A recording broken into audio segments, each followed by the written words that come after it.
ছবি দেখাবো।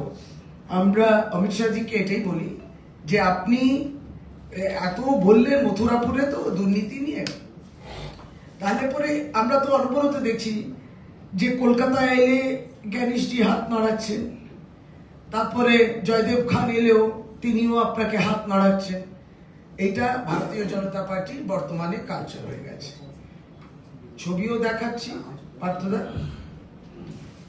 আমরা টেকনোলজিতেও ছবি আপনাকে দেখাচ্ছি এবং তার প্রিন্ট আউটও দেখাচ্ছি।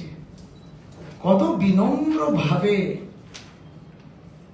তিনি স্বাগতম জানাচ্ছেন, কত বিনম্র ভাবে স্বাগতম জানাচ্ছে, কত বিনম্র ভাবে তাকে তার কাছে দাঁড় করিয়েছেন মাননীয় আমাদের union home minister Amit Shahji.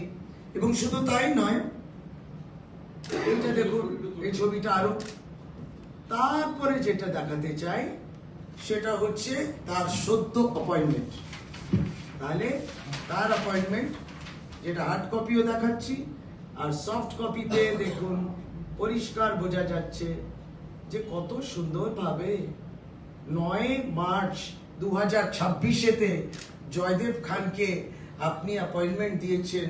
এই দেখুন, এবং খুব গর্বিত ভাবে জেলা সভাপতি আসানসোল জেলার দেবতনু ভট্টাচার্য মহাশয়ের অনুমতি নিয়ে বিজেপি আসানসোল সাংগঠনিক জেলা তারা একটা নতুন করে কিছু সদস্যকে আমন্ত্রিত করছেন। কত রিসপেক্ট, কত রিগার্ডস কোল মাফিয়াকে, কত আদরে সাদরে সম্মানে তাকে অন্তর্ভুক্ত করা হচ্ছে। আসুন, আপনাকে বিশেষ আমন্ত্রণ জানাচ্ছি, আপনি আসুন আসানসোল ডিস্ট্রিক্টে জয়দেব খান মহাশয়, এবং অস্থায়ী নয়, একবার চিরস্থায়ী মেম্বার হয়ে থাকবেন আপনি আসানসোল দক্ষিণে ভারতীয় জনতা পার্টির জেলাতে।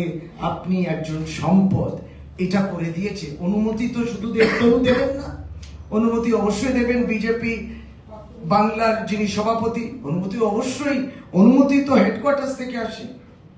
সুতরাং অনুমতি দিয়েছেন ভারতীয় জনতা পার্টির নেতৃত্ব।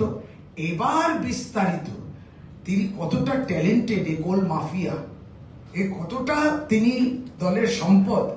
এবং আর কথা বলবেন না আপনি দুর্নীতি নিয়ে প্রশ্রয় দেন।